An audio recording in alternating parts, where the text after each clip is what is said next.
le corps, enveloppe, machine, outil de vie et de fabrication, robuste et frêle, demandant amour et attention chaque jour, il nécessite caresses et douceur pour perdurer dans le temps.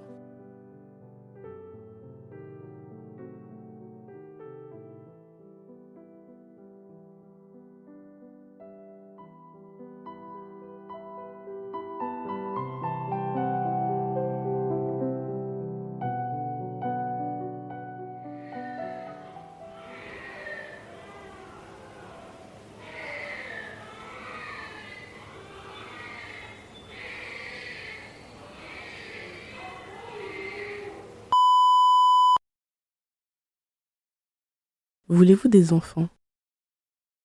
Oui, non, non, oui, non.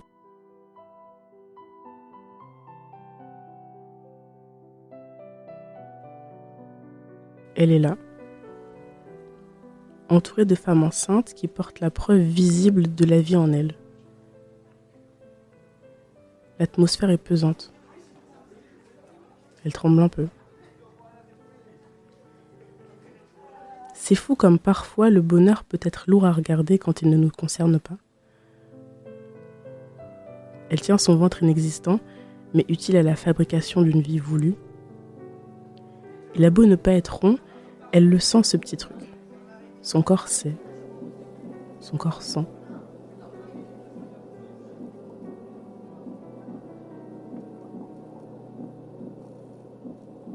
Dans la chambre avec le docteur, on parle de plein de choses. Médicamenteuses ou médicales, délai légal, limite de gestation, semaine d'aménorrhée, dangerosité, mort. Certains mots ressortent plus que d'autres.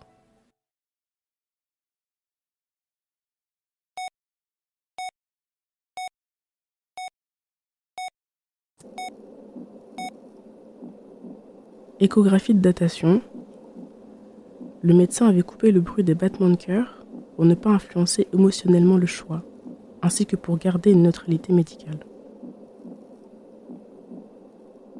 Il a dit que tout allait bien. Grand de 2,3 mm, un tube cardiaque en pleine forme, dis donc. Dis donc, oui. Mon corps fabrique la vie, mais ce n'est pas le moment, pas comme ça, et pas maintenant.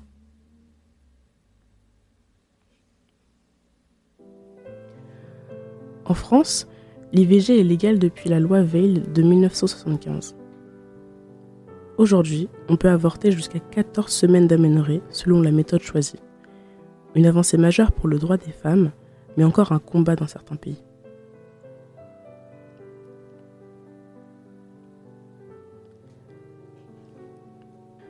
Le pourquoi de son hésitation, on s'en fiche. La seule question qu'elle s'était posée, c'est « vais-je l'assumer seule ?» Elle ne voulait pas ça, ni pour elle, ni pour le petit truc. Pourtant, elle aurait pu. Voulait-elle un enfant? Oui, non, et puis non, toujours pas.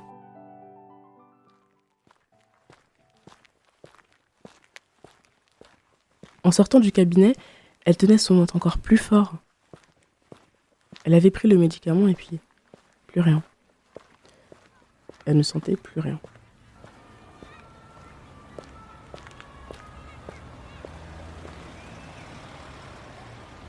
Dans la voiture, ils en ont pleuré. Le médecin leur avait expliqué que le sang allait arriver peu après. Et ce fut le cas. Ça devenait réel. C'était fini. Son cœur à elle était aussi enfin apaisé. L'avortement est un droit. N'ayons pas honte d'y avoir eu recours. Ce droit, correctement réalisé, peut sauver des vies. On s'entend. Une interruption volontaire de grossesse, c'est aussi ça. Une séparation, une histoire qui ne s'écrit pas, volontairement ou non. Quand on est adopté, on porte aussi un vide. Un corps qui n'a pas connu celui qui l'a porté, un corps qui a été séparé d'un autre. L'utérus n'a pas été un refuge durable, juste un passage.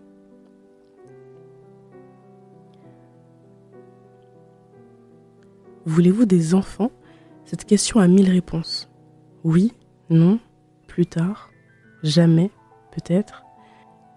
Et parfois, la vie nous force à y répondre avant même qu'on ait eu le temps d'y réfléchir.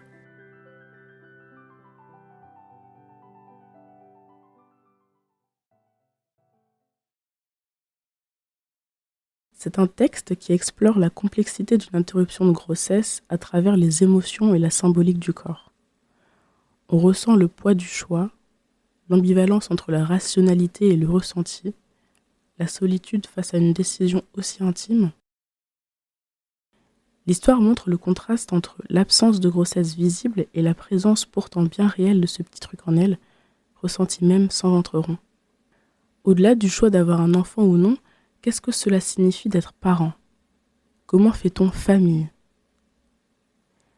Certains choisissent d'avoir des enfants plus tard, d'autres ne peuvent pas en avoir, certains les portent, d'autres les accueillent.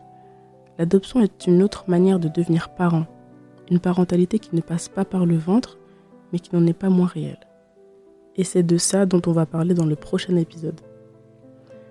On pense souvent que la parentalité commence avec une grossesse, mais pour certains, elle commence autrement, par une autre histoire, comme l'adoption. La manière dont l'enfant perçoit l'histoire d'adoption de son parent peut aussi être une source de questionnement. Maman, papa, pourquoi toi, tu n'as pas grandi avec tes parents biologiques?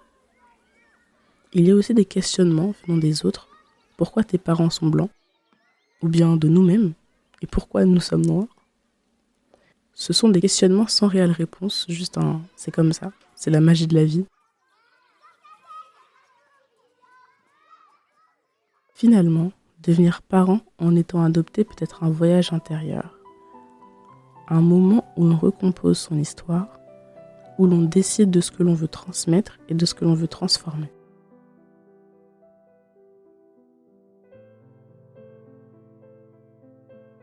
Le corps, territoire d'existence, à la fois matière biologique et réalité vécue, intime, collective.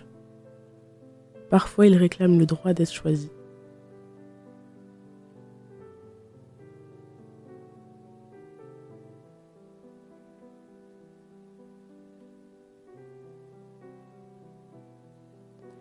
Mon corps est fort. Mon corps est beau. Mon corps est normal. Mon corps a été mon choix. Mon corps est à moi.